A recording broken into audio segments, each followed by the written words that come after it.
You can tell your mom, tell your pop, tell anyone you would like. It's 7 p.m. on a Tuesday, and that means it is a live stream of the On Fek Circle, presented by JFtC.com and the Jays from the Couch radio podcast. This little misadventure streams at you every Tuesday, 7 p.m. Eastern Time, on the YouTube channel, as well as being simulcast on the Jays from the Couch Facebook page. And if you're one of those Twitters, you can go to @JaysFromCouch, and the live stream is there too. I am your host, the Feckless Wonder, Steve Fek. Happy St. Patrick's Day. Well, happy St. Patrick's Day Eve, I guess, technically, unless I don't even think it's quite St. Patrick's Day yet in Ireland. But what better way, really, to get ready for St. Patrick's Day? Because if anything's going to drive you to drink, it's the On Fek Circle. So it's perfect. It's perfect for the St. Patrick's Day celebration. Luckily for you, this isn't the only entertainment that Jays from the Couch brings to you. There is, of course, JFtC.com, which is the primary website. Make sure you check out JFtC.com tomorrow. My friend and colleague Bob Ritchie has a terrific article about all of the new rule changes that are going to be tried out in the minor leagues this year. It's a can't miss read. You're going to learn a lot.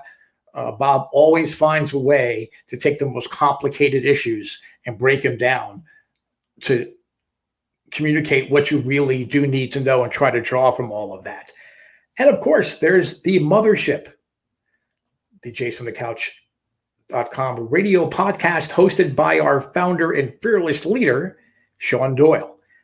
And 252 podcasts in the book. Imagine that, 252. Imagine having to listen to me 252 times. I've only been here 9 times. And you guys are probably already, looking to unplug whatever you're doing. But Sean Doyle does a terrific job. He incorporates a rotating cast of couchers. He quite often will bring in media types like Shai Davidi and Keegan Matheson. He's also a very kind-hearted soul. He'll bring in apologists from other baseball blog sites.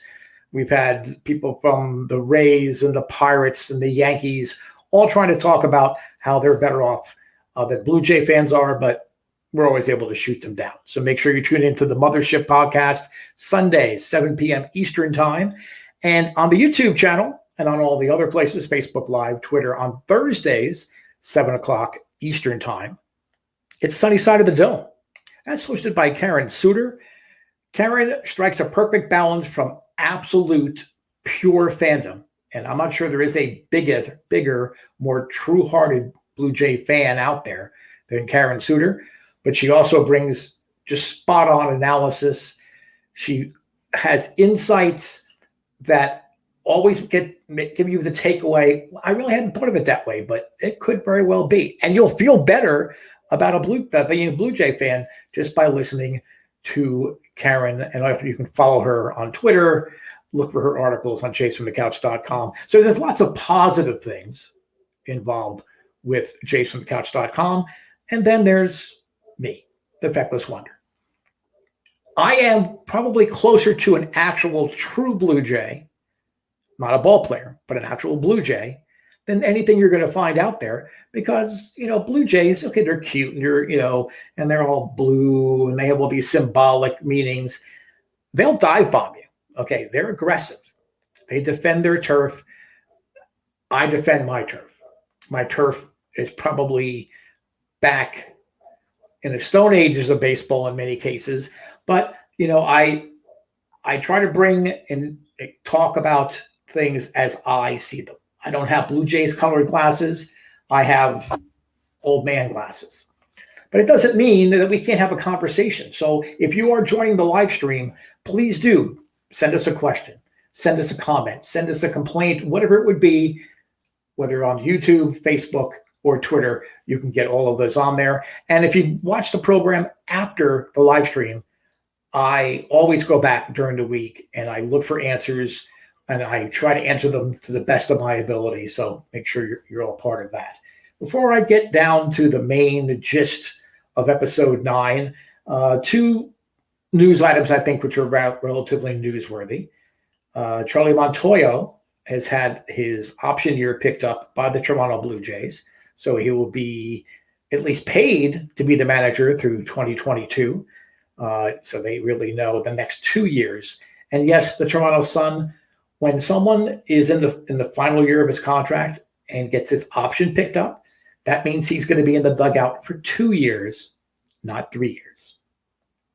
That's a free public service announcement from jaysfromthecouch.com. You might want to actually follow that a little bit better if you can. Charlie, as you probably have heard me talk about here on the podcast, including as early as last week, I'm not a big believer in Charlie Montoyo as being a big league manager. I think he'd be a terrific field ops guy. He would be a terrific farm director, work in the minor leagues as he did for Tampa Bay for pretty much the whole life of that organization. His in-game management has been spotty. Now, in fairness to Charlie, many personnel decisions, especially pitching and how pitchers are used, who's going to play, that's dictated by the front office. But in game, that's pretty much Charlie. He's shown some flashes of some interesting stuff. So hopefully he is learning on the job, just like all of the young core would be. Anybody that's developing, getting their first shot in the majors, maybe he's developing. But either way, he's the Blue Jays manager at least through 2022. Today, they also talked about Nate Pearson re-aggravating his groin injury. That's one of the most painful phrases I can ever experience. Nobody, male or female, wants their groins to be re-aggravated. It's especially bad for a pitcher. They use their lower half, and Pearson, being a bigger guy, he absolutely uses his lower half, a la Roger Clemens, to get velocity, to get movement on his balls. I don't know what this means long-term as far as the 2021 season goes, but certainly he is not going to be on the opening day roster. I would hope they would put him on the taxi squad so he could still throw on the side. There's no minor league season until, I think, May 1st at the earliest. So if Nate can be on the taxi squad, throw, have bullpen sessions, and if he suddenly starts feeling better, don't have to really worry about is the DL time up. You can activate him right away off that taxi squad. But that is certainly a setback for the Blue Jays. I think as fans, we all were pretty much prepared for the fact he wasn't going to be on the opening day roster. How long this is going to linger, because if you're favoring the lower half of your body, that's one of the easiest ways to incur an arm injury. I mean, you talk about velocity and throwing curveballs too early. If you're favoring a hip or a knee or a groin or an ankle or a foot, toe, whatever it would be, there's been a slew of careers ruined. Dizzy Dean, Mark Fidrich, you can go on and on and on. Jim Bouton. If you have that lower body injury and you're favoring it, that can cause problems as far as changing your mechanics, and that can lead to serious arm injuries. So let's hope for the best. Okay, but that's something to keep an eye on. How long is Nate Pearson going to be out, and how does that affect the starting rotation? Do they need to go out and get a starting pitcher now before the opening of the season? It's not going to happen. I realize that. But is that urge, is that temptation now there for Ross Atkins to maybe pick up another experienced starting pitcher that you can maybe use in a swing role or whatever it would be?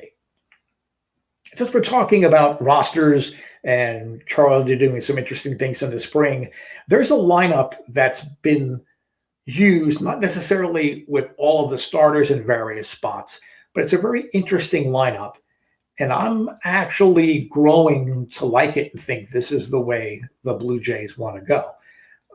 I know that if Sean Doyle was here live with me, he would disagree when I say if Captain Biggio is not going to be the leadoff hitter. But the lineup that's been proposed and that's been used in various ways is Springer 1, Marcus Semien 2, Bichette, on down. I know that I guess the gut feeling is that Hernandez would bat 4 in that lineup like that. I'd like to see Vladdy be told, here you go. You're not going to play third base, but you're going to be our cleanup hitter. Have him be in a cleanup spot, Hernandez 5, Grichuk when he's spelling Hernandez there, and have Kevin Biggio 6th, because really now you are now having 2 leadoff hitters in 2 totally different parts of your lineup. And that's going to drive runs. And of course, today the Blue Jays scored, I don't know, a bazillion runs, it seemed like. I think it was 13 runs and 18 hits, or the last time that I had checked. So their offense, they're going to be able to score runs. If you can spread out the depth throughout that lineup, I can live with Kevin Biggio hitting 6th, followed by Gurriel or Grichuk. If Grichuk is spelling Gurriel, or P wins the job, or even a Jonathan Davis there, then have whoever's in the DH spot that day, rotating cast hitting 8th. I like having quality hitters down in the lineup. And Danny Jansen, or whoever the catcher is, batting 9th. I think if Kirk makes the club, that might change where the catcher bats. But an interesting lineup. And with Charlie's penchant, it seems, through spring training to send base runners. I mean, the other day it did cost them a run against the Pirates, but it wasn't such a dire situation. It actually worked well, being aggressive, even though it was Danny Jansen being thrown out, trying to steal second base. It was an aggressive move. Nobody's expecting that. And if you do those things in spring training, even if you don't do it as often during the regular season, you're planting a seed in the opposing manager and pitcher's minds that they have to be more careful about holding you on and doing that. So I think that lineup of Springer, Semien, Bichette, Guerrero, Hernandez / Grichuk, Biggio, Gurriel / Grichuk, the DH, and Danny Jansen, that might work even better than what I've been advocating for. And I know several people on the couch, including our senior editor, Sean Doyle, has been talking about Biggio's the leadoff hitter, period. Springer can hit 2 or 3. I kind of like it, putting those veteran bats 1 and 2. I kind of like it. I hate to admit it, but Marcus Semien might actually prove some worth in that 2 hole. Another story that we need to talk about, that's why I wear a Blue Jays cap, because this is serious Blue Jays talk, not the usual ranting, babbling that I do. So I pitch the sports writer's hat, have my Blue Jays cap on, because it's becoming more and more obvious that the Blue Jays are going to be faced with an extended time outside of Toronto. I think we all believed it. I think we all thought that. But with the mayor of Toronto pretty much coming out and saying, until Canada Day, until July 1st, I don't know that we're going to be able to give permission, to have teams, coming across the border without severe, restrictions and quarantining. The Blue Jays now have another tough decision. And what surprised me was the quickness to say, oh, well, after Dunedin, after going through May, we're going to just play in Buffalo. And it's not that simple. And not that Mark Shapiro or the Brain Trust is trying to make it seem like it's very simple, but I'm not even 100% sure that Buffalo's the answer. And before all my friends and fans in Western New York, get up in arms, I lived up there for 7 years. If I could live anywhere in the country, I would probably live in the Buffalo Niagara Falls area. That's how much I loved living up there. I love living in Pittsburgh. I'm proud of growing up, down the Jersey Shore. I would love to live in Buffalo and Western New York. But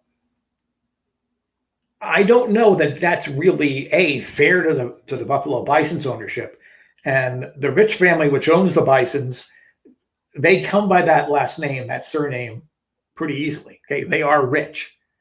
And they're not going to go quietly into the night and just let the Blue Jays take over their home field, before they even get a chance to play there. And I understand that the option is, well, we'll just stay in Dunedin, but it gets hotter as the spring turns into summer. The afternoon thunder showers, which you can pretty much set your clock by. When I did some consulting work, I spent a lot of time in the Tampa St. Pete area. And we used to always say for the end of the day meeting, okay, well, the first rumble of thunder, gather in the conference room. It's going to happen just about every day. And I understand that's problematic. It's always been argued that's going to drive down the crowds. You're limited to 15% capacity now anyway. So that's not necessarily the thing. But another option, and I looked at the schedule for both the Tampa Bay Rays and the Blue Jays, is that why not find a way to play games in a major league stadium, Tropicana Field? Now, you can debate that Salem Field may be more of a major league field than Tropicana Field is. But, it's considered, in fans' eyes, a major league ballpark. And looking at May and June, there's only a couple of times that there would be a conflict. So in those 2 or 3 series where there's a conflict, then you go and play your games at the Dunedin complex. But work out a deal and play the games and share Tropicana Field with the Tampa Bay Rays. I mean, the community itself, the stadium authority is going to love it, because really, they're struggling to bring fans in. They're struggling to keep the franchise there and to be able to make the bond payments, on this stadium without Major League Baseball there. So this is a short-term situation that perhaps, as much as my heart says it'd be great to have Major League Baseball in Buffalo again, which hasn't happened since 1915 before the Blue Jays played there back in the old Federal League. I know I did not cover those games. It looks like I might have, but that was the last time Major League Baseball was considered the third major league played there in Buffalo. But if you look at May, there's only one series, which is the May 14th, 15th, and 16th series against the Phillies. The Rays have the Mets in. And obviously that's going to be a draw, even at 10% capacity or 15% capacity, whatever it's going to be. That's going to be a hard ticket to get. It's not the Yankees, so the Rays played right before the Mets, but it is going to be a draw.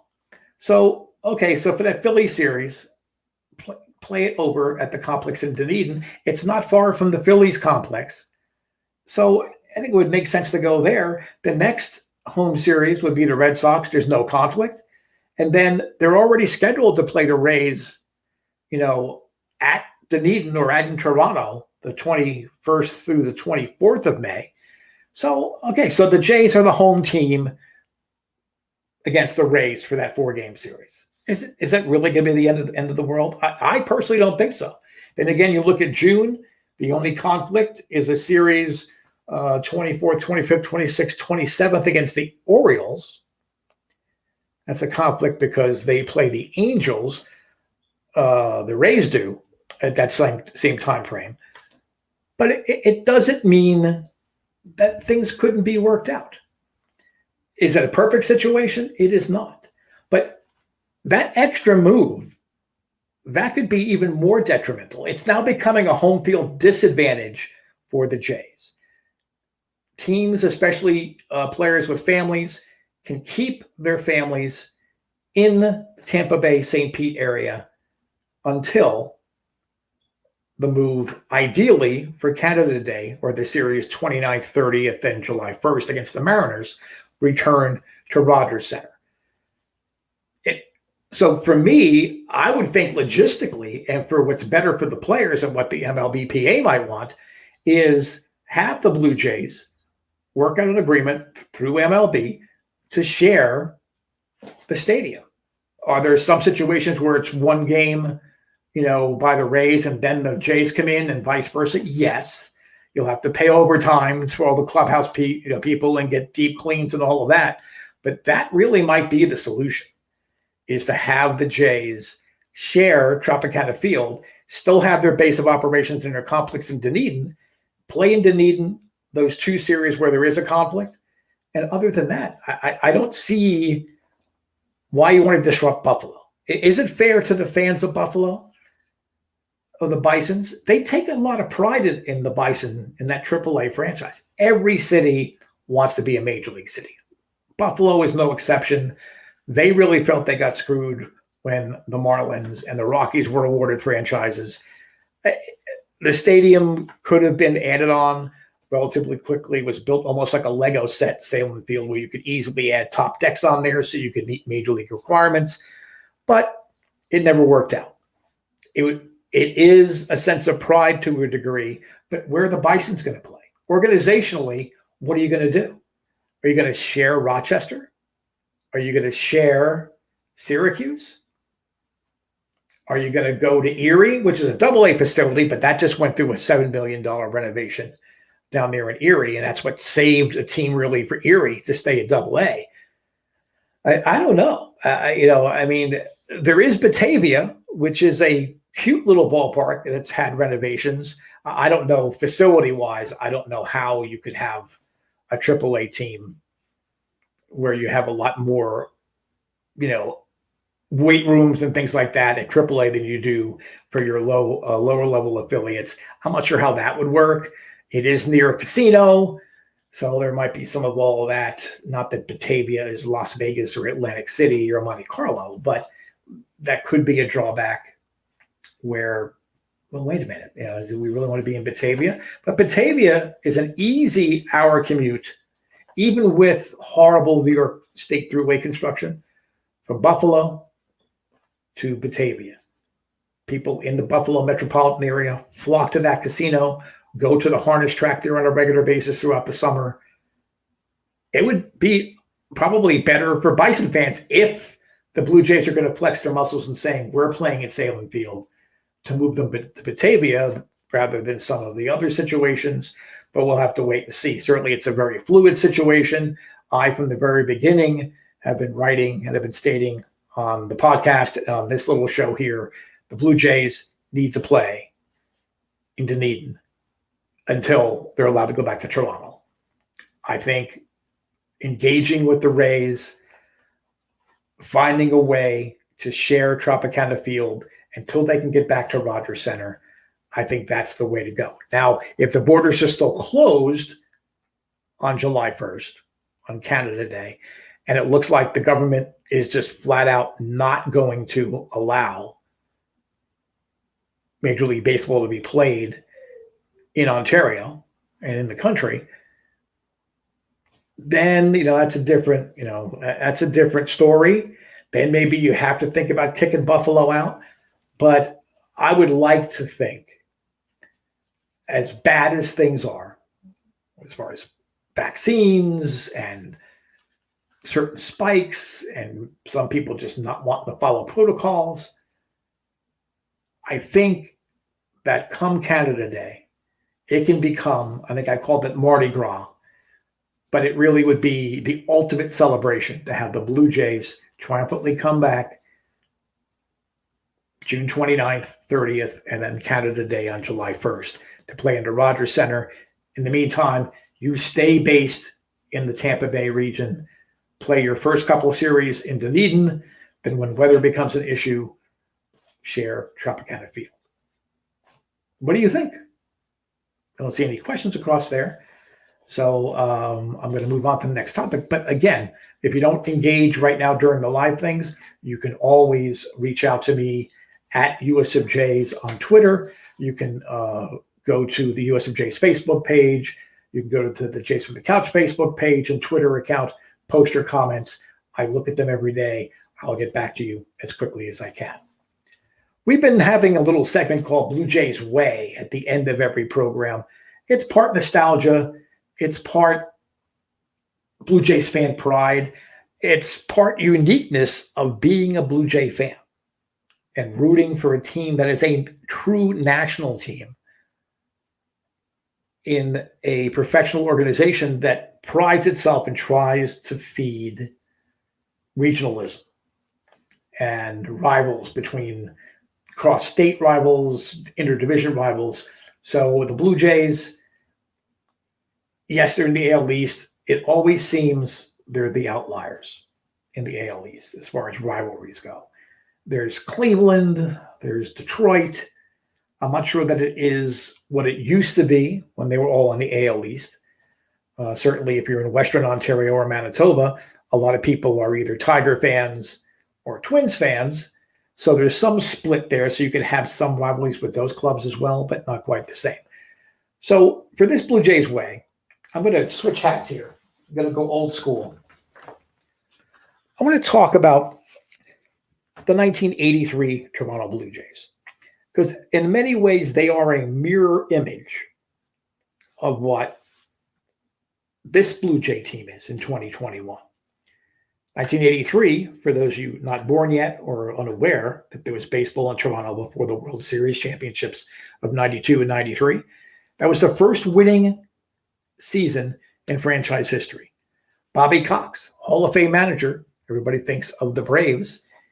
He changed things. He and Pat Gillick in Toronto had their first things, and all of those players on that roster were pretty much homegrown. And if you look at it position by position, there's a lot of comparisons. There's a lot of excitement about that homegrown talent finally hitting the stage. Yes, the Blue Jays made the playoffs last year. One of my first articles for JFtC involved comparing the 83 team with last year's team, but now this is a full season. It might even be a better comparison. I would say Ernie Witt is Alejandro Kirk.